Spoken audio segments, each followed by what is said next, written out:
ਤੇ ਰਾਤ ਇੱਥੇ ਆਪਾਂ ਇੱਕ ਗੱਲ ਕਰ ਲਈਏ ਕਿ ਮੈਡੀਕਲ ਕਾਰਡ ਜਿਹੜੇ ਆ, ਮੈਡੀਕਲ ਕਾਰਡ ਫਿਰ ਤੋਂ ਇੱਕ ਵਾਰੀ ਜਿਹੜੀ FMCSA ਨੇ ਹੁਣ 6 ਮਹੀਨੇ ਦੀ ਜਿਹੜੀ ਆ ਐਗਜ਼ਾਮਸ਼ਨ ਦੇ ਦਿੱਤੀ ਆ ਪੇਪਰ ਮੈਡੀਕਲ ਕਾਰਡ ਕੈਰੀ ਕਰਨ ਲਈ। ਸੋ ਹਾਰ ਕੇ 60 ਡੇ ਦੀਆਂ 2 ਐਕਸਟੈਂਸ਼ਨ ਦੇ ਕੇ ਹੁਣ ਸਿੱਧੀ 6 ਮਹੀਨੇ ਦੀ ਐਕਸਟੈਂਸ਼ਨ ਦਿੱਤੀ ਆ। ਜਿਹੜੀਆਂ ਸਟੇਟਸ ਜਿਹੜੀਆਂ ਇਹਦੇ ਕਰੰਟਲੀ ਇਹਨੂੰ ਫਾਲੋ ਨਹੀਂ ਕਰ ਰਹੀਆਂ, ਉਹ ਆਪਣਾ ਸਿਸਟਮ ਅਪਡੇਟ ਨਹੀਂ ਕਰ ਰਹੀਆਂ ਹੈਗੀਆਂ, ਉਹ ਹੈਗੀਆਂ ਅਲਾਸਕਾ, ਕੈਲੀਫੋਰਨੀਆ, ਕੰਟਕੀ, ਲੁਈਜ਼ੀਆਨਾ, ਨਿਊ ਹੈਂਪਸ਼ਾਇਰ। ਸੋ 8 ਤੋਂ ਇਹ 1 2 3 4 5 ਰਹਿ ਗਈਆਂ ਹੈਗੀਆਂ। ਸੋ 5 ਸਟੇਟਸ ਜਿਹੜੀਆਂ ਹੈਗੀਆਂ ਉਹ ਅਜੇ ਵੀ ਆਪਣਾ ਸਿਸਟਮ ਅਪਡੇਟ ਨਹੀਂ ਕਰ ਪਾ ਰਹੀਆਂ। ਸੋ ਇਹਨਾਂ ਨੂੰ ਹੁਣ April 11 ਤੋਂ ਲੈ ਕੇ ਨਵੀਂ ਜਿਹੜੀ 6 ਮਹੀਨੇ ਦੀ ਐਗਜ਼ਾਮਸ਼ਨ ਆ, October 11 ਤੱਕ ਐਗਜ਼ਾਮਸ਼ਨ ਮਿਲੀ ਹੈਗੀ ਆ ਸਟਿਲ ਪੇਪਰ ਮੈਡੀਕਲ ਕਾਰਡ ਜਿਹੜਾ ਆ ਕੈਰੀ ਕਰਨ ਦੀ। ਸੋ October 11 ਨੂੰ ਆਪਾਂ ਨੂੰ ਦੇਖਣ ਨੂੰ ਮਿਲੂਗਾ ਕਿ ਆਪਣਾ ਜਿਹੜਾ ਆ ਮੈਡੀਕਲ ਕਾਰਡ ਜਿਹੜਾ ਆ ਉਹ ਫਾਈਨਲੀ ਇਲੈਕਟ੍ਰੋਨਿਕ ਹੋ ਜਾਂਦਾ ਆ। ਸੋ ਇੱਥੇ ਮੈਡੀਕਲ ਕਾਰਡ ਦੇ ਉੱਤੇ ਜਿਹੜੇ ਕੁਐਸਚਨ ਆਇਆ ਹੈਗਾ ਰਾਜਕਰਨ, ਮੈਂ ਇੱਕ ਗੱਲ ਹੋਰ ਕਹਿ ਦਿਆਂ ਕਿ ਅੱਜ ਕੱਲ੍ਹ ਮੈਡੀਕਲ ਅਪਡੇਟ ਹੋ ਰਹੇ ਹੈਗੇ ਆ। ਸੋ ਤੁਸੀਂ ਜਿੰਨੇ ਵੀ ਟਰੱਕ ਡਰਾਈਵਰ ਵੀਰ ਹੈਗੇ ਆ, ਭੈਣਾਂ ਹੈਗੀਆਂ, ਪਲੀਜ਼ ਕਾਹਲੀ ਨਾ ਕਰੋ।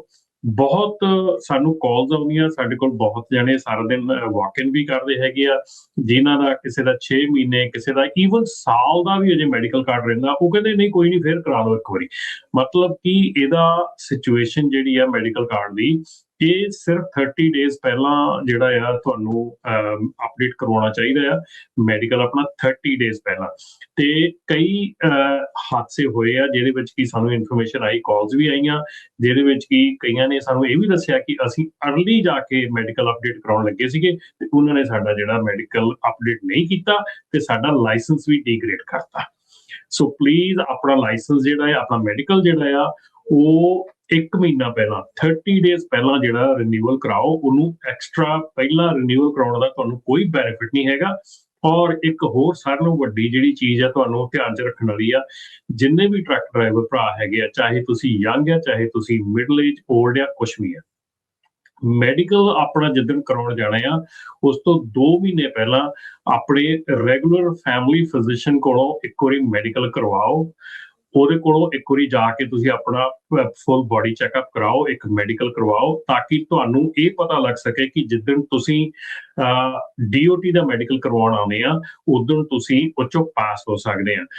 ਬਹੁਤ ਜ਼ਿਆਦਾ ਇਹ ਚੀਜ਼ ਸਾਨੂੰ ਕਾਲਸ, ਮੈਨੂੰ ਖਾਸ ਕਰਕੇ ਕਾਲਸ ਆਉਂਦੀਆਂ ਹੈਗੀਆਂ ਕਿ ਤੁਸੀਂ DMD ਕਰਦੇ ਸਾਨੂੰ ਪਾਸ ਕਰਾ ਦਿਓਗੇ। ਸੋ ਪਲੀਜ਼ ਇਹ ਪਾਸ ਕਰਾ ਦਿਓਗੇ ਵਾਲਾ ਮਸਲਾ ਨਾ ਕਰੋ, ਕਿਉਂਕਿ ਆਪਾਂ ਇਹਨਾਂ ਹੀ ਚੀਜ਼ਾਂ ਕਰਕੇ ਅੱਜ ਤਕਲੀਫ ਦੇ ਵਿੱਚ ਹੈਗੇ ਆ। ਸੋ ਜੇ ਤੁਸੀਂ ਮੈਡੀਕਲ ਦਾ ਮਤਲਬ ਹੈਗਾ, ਜੇ ਤੁਸੀਂ ਮੈਡੀਕਲ ਫਿਟ ਨਹੀਂ ਹੈਗੇ ਤੇ ਮੇਰੇ ਖਿਆਲ ਦੇ ਵਿੱਚ ਤੁਹਾਨੂੰ ਟਰੱਕ ਨਹੀਂ ਚਲਾਉਣਾ ਚਾਹੀਦਾ।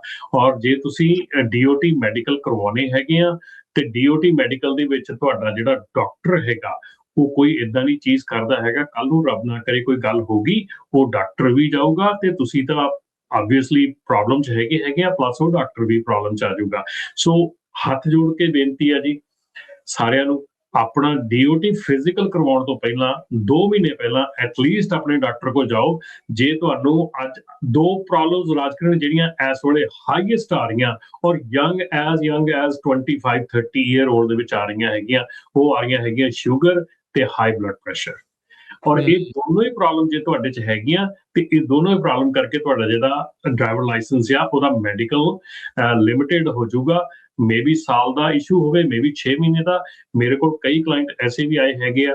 ਔਰ ਇਹ ਗੱਲ ਦੱਸਦੇ ਆ ਰਾਜਕਰਨ, ਜਿਹੜੇ ਦੂਜੀ ਕਮਿਊਨਿਟੀ ਦੇ ਲੋਕ ਆਉਂਦੇ ਹੈਗੇ ਆ ਉਹਨਾਂ ਦੇ ਵਿੱਚ ਵੀ ਇਹ ਪ੍ਰੋਬਲਮ ਹੈਗੀ ਆ, ਪਰ ਉਹਨਾਂ ਦੀ ਐਕਸੈਪਟੈਂਸ ਹੈਗੀ ਆ। ਉਹ ਕਹਿੰਦੇ ਵੀ ਓਕੇ ਠੀਕ ਆ, ਜੇ ਮੈਨੂੰ ਸ਼ੂਗਰ ਦੀ ਪ੍ਰੋਬਲਮ ਆ, ਮੈਂ ਆਪਣੇ ਡਾਕਟਰ ਕੋਲ ਜਾਣਾ ਆ, ਤੁਸੀਂ ਮੈਨੂੰ 3 ਮਹੀਨੇ ਦਾ ਇਸ਼ੂ ਕਰ ਦਿਓ, ਮੈਂ 3 ਮਹੀਨੇ ਬਾਅਦ ਫਿਰ ਆਊਂਗਾ ਆਪਣੇ ਡਾਕਟਰ ਕੋਲ ਜਾ ਕੇ ਦਵਾਈ ਲੈ ਕੇ ਆਪਣੀ ਸ਼ੂਗਰ ਕੰਟਰੋਲ ਕਰਕੇ, then we will come back. ਉਹਨਾਂ ਦੇ ਫਿਰ ਦੁਬਾਰਾ ਰੀਇਸ਼ੂ ਹੋ ਜਾਂਦੇ ਆ, ਸਾਲ ਦੇ ਹੋ ਜਾਂਦੇ ਆ, ਕਈਆਂ ਦੇ ਬੈਕ ਟੂ ਨਾਰਮਲ 2 ਸਾਲ ਦੇ ਹੋ ਜਾਂਦੇ ਆ ਜੇ ਤੁਸੀਂ ਇਹਨੂੰ ਕੰਟਰੋਲ ਕਰ ਲੈਂਦੇ ਆ।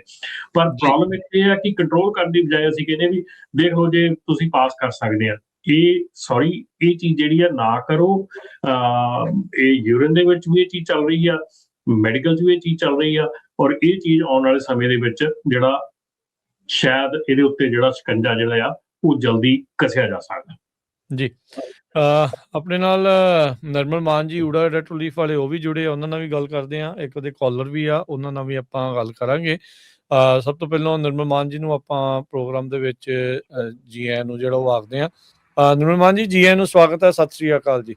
ਸਤਿ ਸ਼੍ਰੀ ਅਕਾਲ ਰਾਜਕਰਨ, ਸਤਿ ਸ਼੍ਰੀ ਅਕਾਲ ਹਰਜੋਤ ਭਾਜੀ, ਸਤਿ ਸ਼੍ਰੀ ਅਕਾਲ ਅਮਨ ਭਾਜੀ, ਸਾਰਿਆਂ ਨੂੰ ਦੇਖਣ ਸਤਿ ਸ਼੍ਰੀ ਅਕਾਲ। ਬਹੁਤ ਪਿਆਰ। ਸਤਿ ਸ਼੍ਰੀ ਅਕਾਲ।